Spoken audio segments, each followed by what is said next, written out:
Hello student.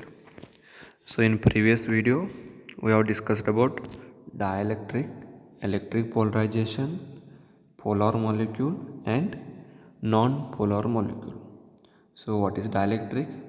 Dielectric is the electrical insulator, right, and which shows some electric behavior whenever it is kept in external electric field. So that is called as that insulator is called as a dielectric.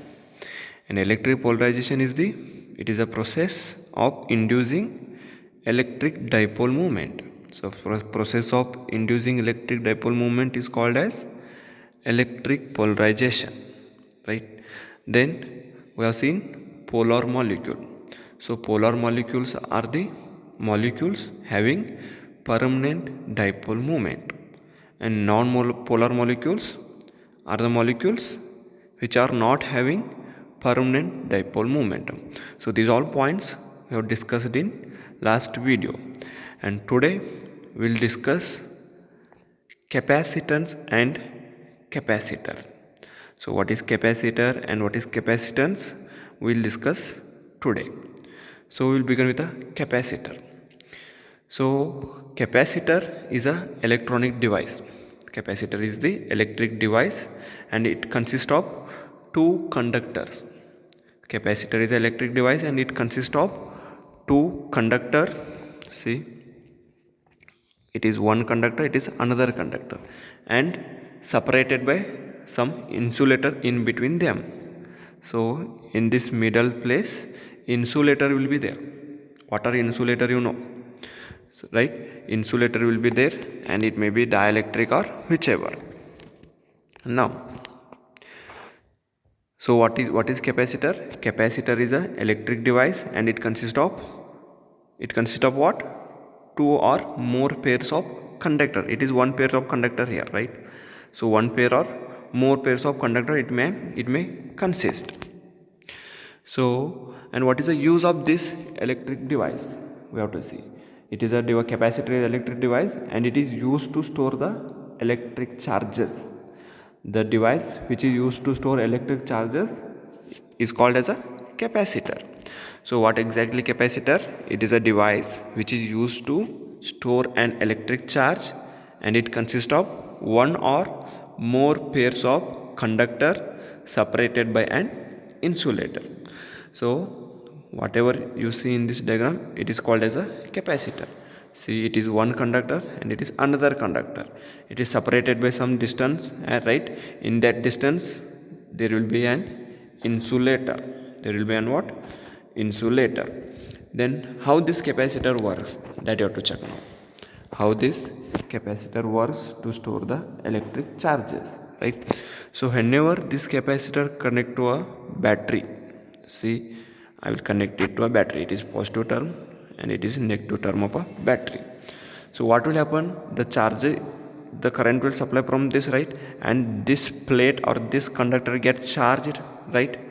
Now imagine your left plate is charged by positive charges. It is positive charge now. Then what will happen to this conductor here? In this conductor, charge distribution will takes place. Charge distribution in the sense all negative charges in this conductor comes to this end. See, all negative charges comes to left side of this plate B, and all positive charges comes to this side, right?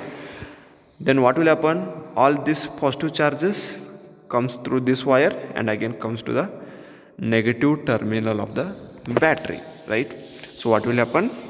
Whenever you connect this to a cell or battery, this plate, call this plate as a and this right side plate as a B. So A plate get positively charged, then after it getting positively charged, what will happen in the plate B? The charge distribution takes place, right? All negative charges comes to the left side of the plate B and all positive charge will be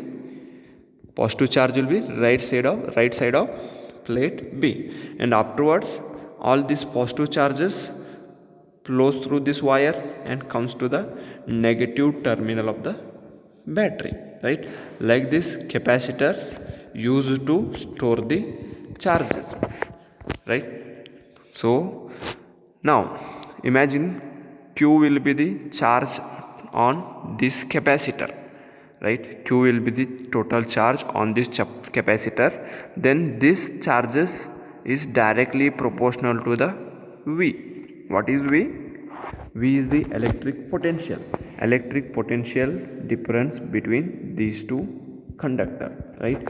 So Q is directly proportional to V in the sense charge is directly proportional to the electric potential here. If charges are more here, then electric potential will be more. The potential difference between them will be more.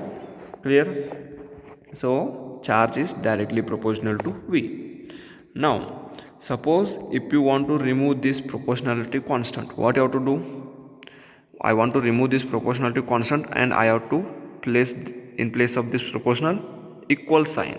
For that, what you have to do? We have to consider a proportionality constant, right? We have to consider an proportionality constant.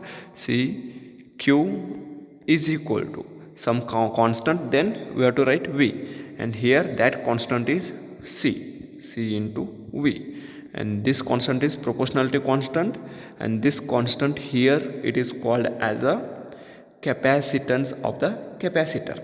So for this equation, what will it becomes? Q is equal to C into V. C is the proportionality constant, and that constant here it is called as a capacitance of the capacitor.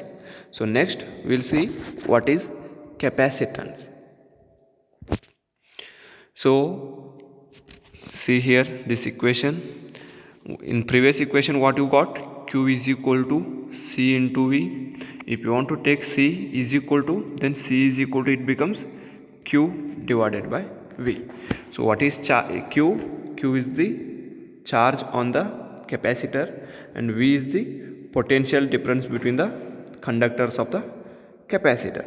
So using this formula, how can you define this capacitance?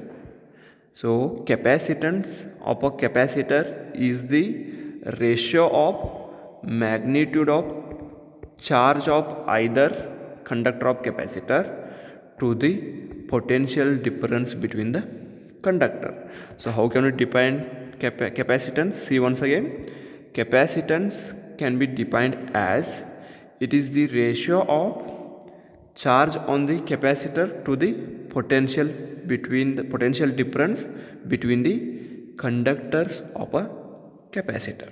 Clear? So how can you define capacitance?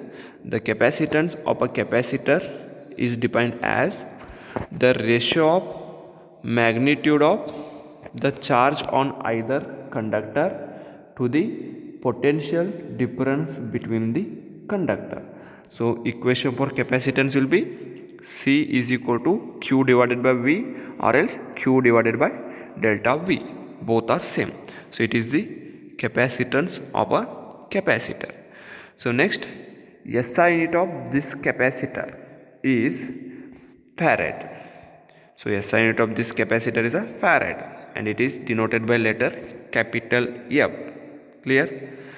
Right? So SI unit of this capacitor is the farad. So in my next video we'll see the definition of farad, and we'll see the capacitance of parallel plate capacitor. One derivation we'll see, and afterwards we'll see a definition of SI unit of capacitance in my next video. Okay, thank you.